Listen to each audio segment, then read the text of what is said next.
What is folie à deux? Folie à deux is French for madness of two, and it is a term applied to shared delusional disorder, a psychiatric condition in which two people share a psychotic delusion. So basically, you have the folie imposée, a person in psychosis experiencing a delusion, and the secondary acceptor, the person who this delusion is projected onto.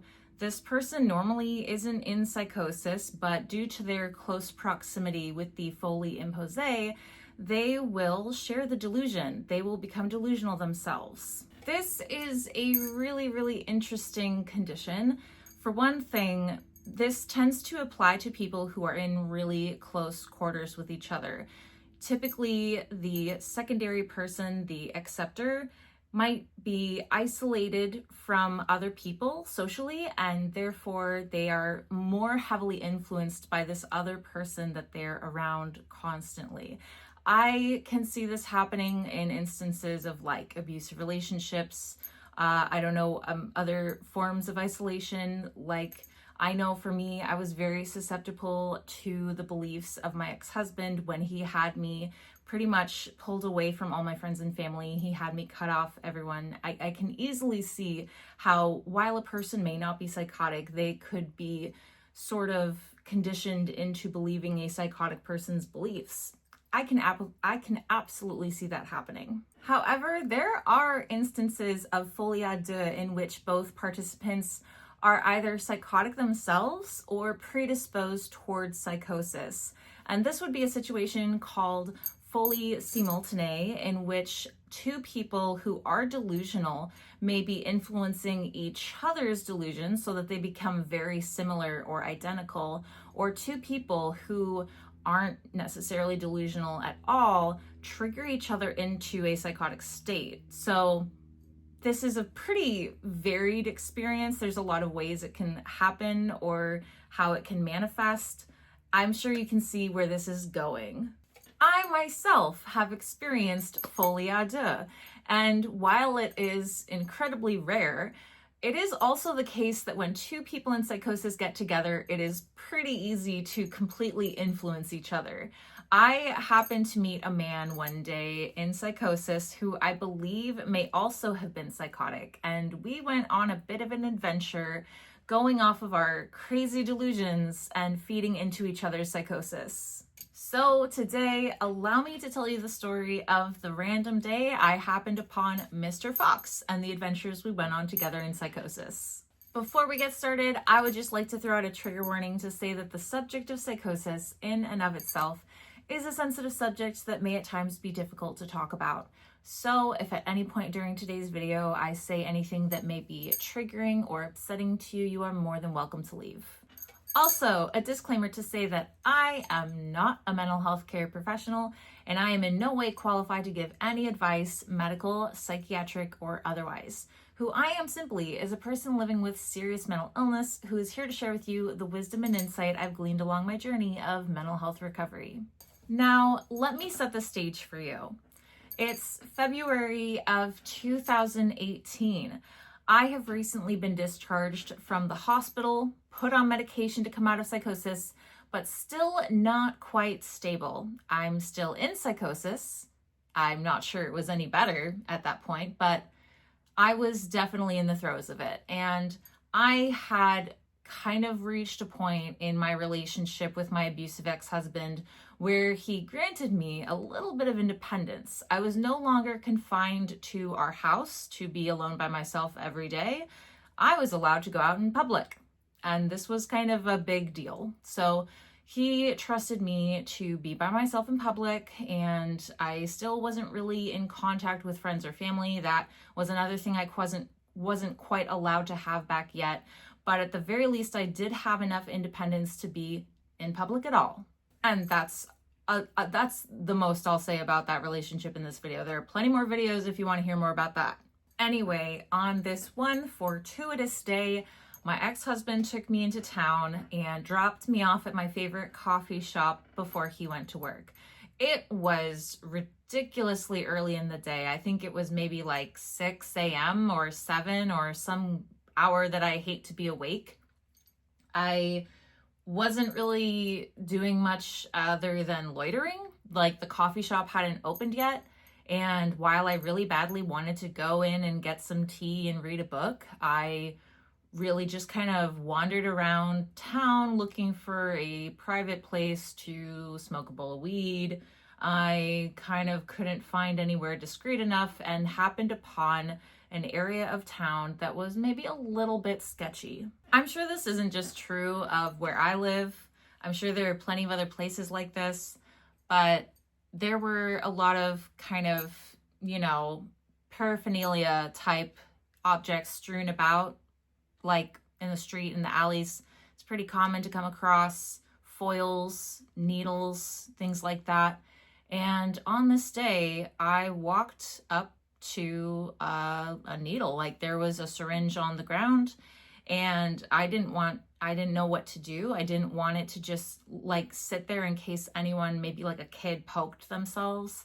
So I picked up this syringe, needle, whatever, and immediately had this really strong feeling run up my arm, this like numbing, tingling like sensation, which of course wasn't like a real high or anything, but in my delusional state, I believed that by touching the object, I had transmitted the substance up my arm and into my veins and through my body, and I thought I was high. I thought I was loaded.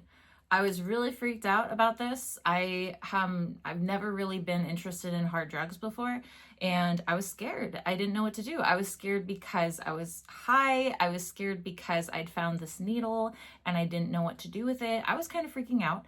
And in my panicked state, I may have made a little bit of a scene because a man from across the street saw me panicking and ran over to help.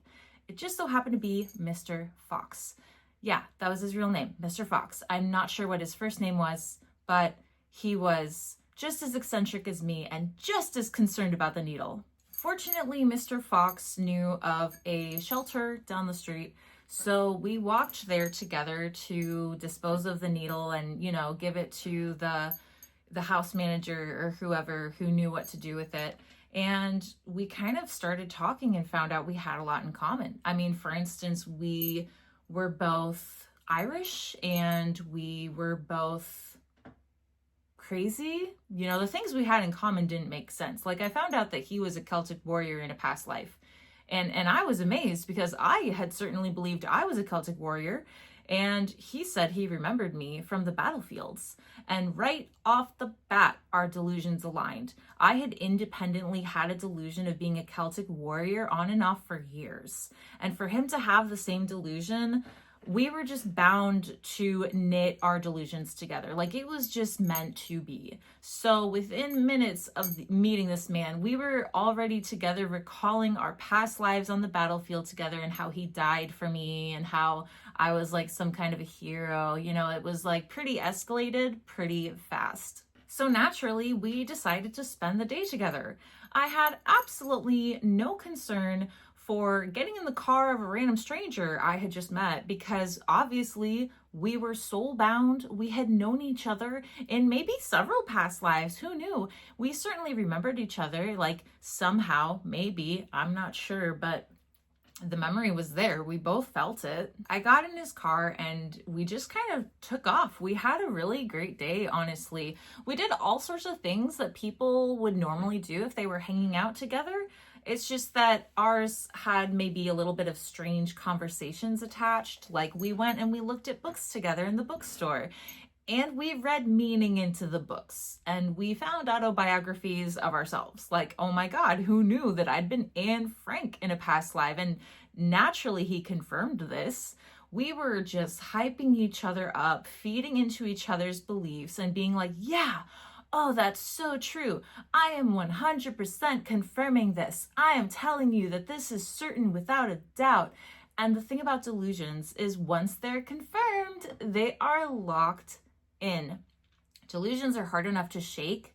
Even when you have evidence that they're not true, they're still so believable. But when you provide evidence that they're true or confirmation that they're true, they're nigh impossible to get rid of.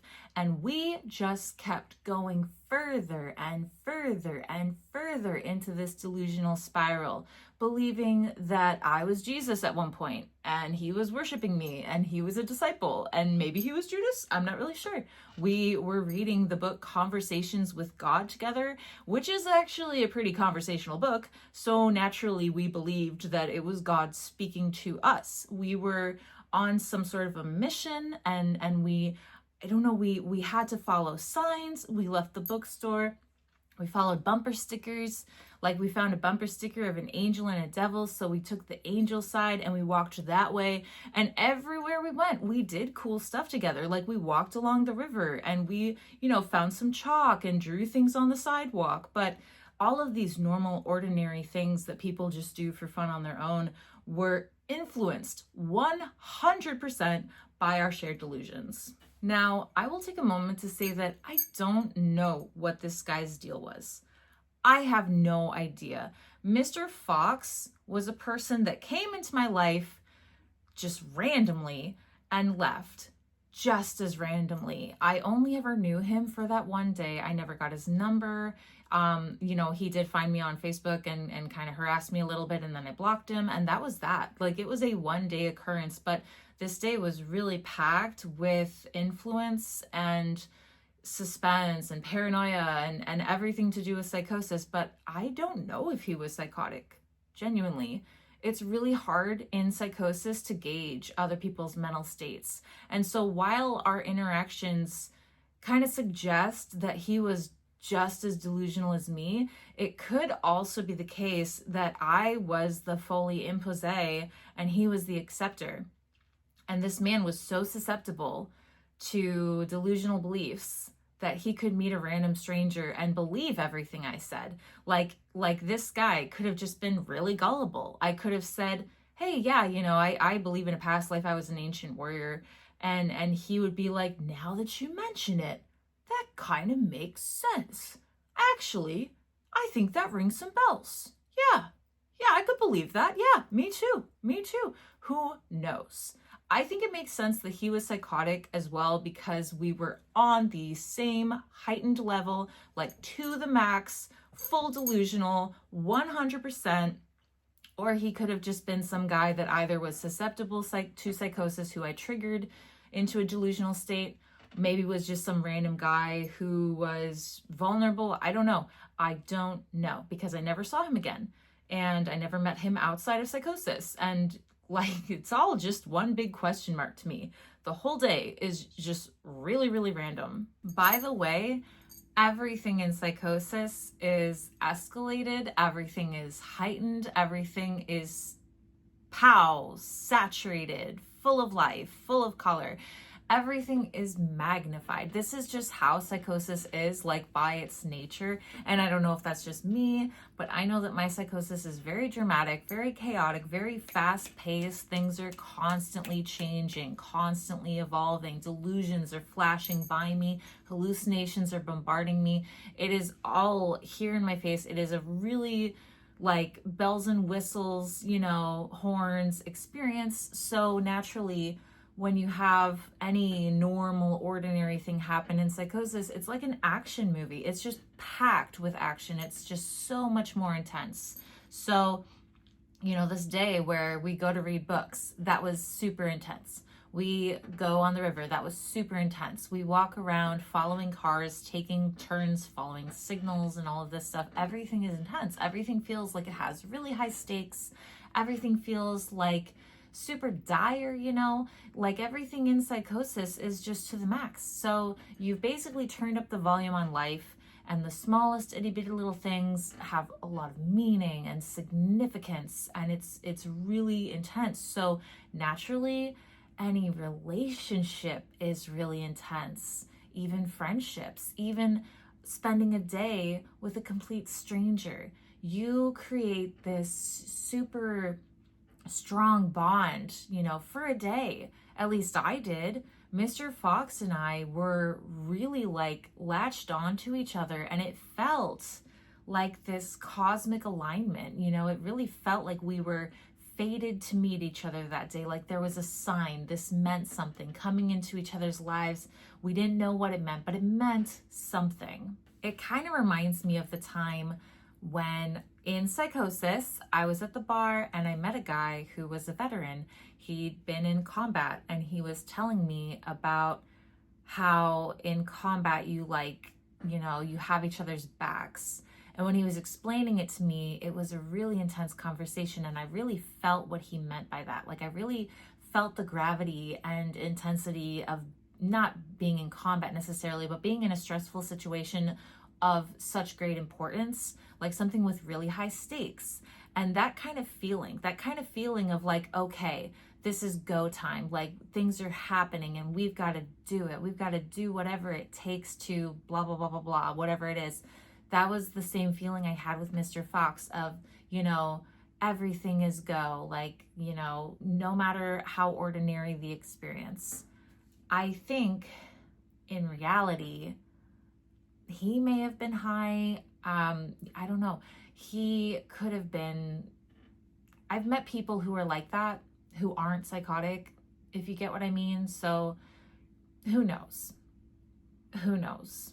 Anyway, by the end of this day, things had become so blown up that I kind of felt like high. I felt like I was just having some sort of adrenaline coursing through my veins. It was like really exciting and frenzied, and I had totally amped up my energy. I was maybe manic. I do have schizoaffective disorder, so mania is a component of my psychosis, but the influence we had on each other, it had worsened my state, honestly. Like having the delusions confirmed completely worsened my psychosis, and the excitement we shared about, yeah, that's true, me too, had blown up my energy and made me probably manic. So this was actually a really bad experience in a way. Like I enjoyed my day with Mr. Fox. It was a really great time. I think it was the most fun I ever had in Psychosis. But was it detrimental to my mental health? Abso-fucking-lutely. I really came out of that like manic and frenzied and out of control. And I remember when my ex-husband picked me up after work, I was just like, oh my God, you'll never believe this crazy thing happened. I met this guy. We went on an adventure. And he was like, whoa, slow down. What the hell is going on? And I kind of explained to him like, yeah, I met a random stranger and spent the day with him and got in his car. He was naturally very concerned, as anyone would be. But that didn't change my intensity of being like, this was fate. I met this fateful guy. This was like a sign from God meeting this guy. So it did take quite a lot of de-escalation, I guess, on my ex-husband's part to like kind of talk me down and try to talk me out of this obsession I'd created about this guy. And he really was trying to impress upon me like, this is just some guy. And it's not a safe guy. You should not have been anywhere near this guy. You're lucky that you're okay. But that didn't change anything in me. For a really long time, I felt like, what if? What if I was supposed to have some kind of connection and I lost it? Like, what if we were meant to blah, blah, blah, blah, blah? I think, as I said, Mr. Fox had been kind of harassing me. I think he had picked up on different vibes than me because he was now obsessed too, but with taking me from my ex-husband. And he was saying, how I remember you from the past, in our past lives, and we're supposed to be together. The stars have aligned. You are mine.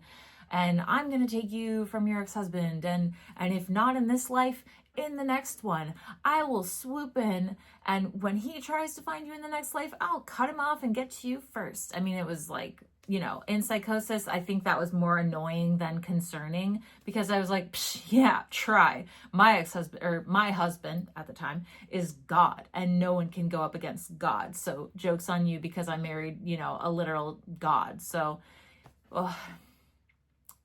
it was a day. Anyway, before I wrap up, I just want to show you the physical evidence I have that this day actually happened, this strange fever dream that I was in for a day with a total stranger, Mr. Fox. I actually have something from that day that I've kept all this time. And, you know, in the past, I've thought about getting rid of it because he did end up being a little bit creepy. But it was such a crazy experience, and maybe one of the only good memories I have from back then, that I did hang on to it. And it's a book. We talked about Kurt Vonnegut. He happened to have a Kurt Vonnegut book. And I know, you know, I've never really read it because it just felt weird, but he wrote an inscription. And mind you, at the time, I believe my name was Cassidy. In Psychosis, I didn't know my own name. What do you know? And he writes, "Cassidy, thank you for your open heart, clear mind, and a wonderful day. Love." Oh, John Fox. His name is John. And I had a clear mind? Okay. So that's the end of the story. That's my day with Mr. Fox. John Fox, apparently. And it was honestly an average day, right? Outside of Psychosis, this was any other day. This was just some day that happened, right? Nothing eventful really came out of it, other than, you know, the whole connecting with an ancient warrior from a past life, right? It seems now that I'm out of it, like after it's been several years and I'm not psychotic anymore, it seems honestly like I just sort of stumbled across a guy that was more quirky than dangerous. But I am incredibly lucky that I wasn't harmed, because meeting strangers and getting in their cars and spending the day with them, and also to find out that he had bad motives of wanting to take me from my ex-husband, you know, I'm really, really lucky that I wasn't hurt. This is something that I've come across a lot in Psychosis, especially in public, which is I'm not safe. And I may be lucky when things like that would happen, but there are just as many stories that I have of being in danger and bad things happening to me because I'm vulnerable and I can't protect myself. And I do tend to believe there are like connections that are positive where actually it's people with wrong intents. So this was fortunate that I was okay. I wouldn't recommend anyone just get in the car of a stranger, but yeah. Strange day. Good day. Strange though. So that's the end of my video. Thank you so much for watching. I truly appreciate it.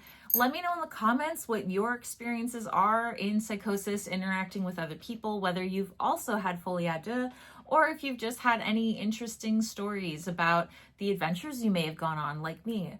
I'd love to hear from you. Also, like and subscribe to further support my channel. Hit that bell for notifications to future videos, and check out my shop. I've got merch ads running below the video. Everything is designed by me because I'm an artist. I love art. I just really felt compelled to make my own clothes that I selfishly buy and wear myself.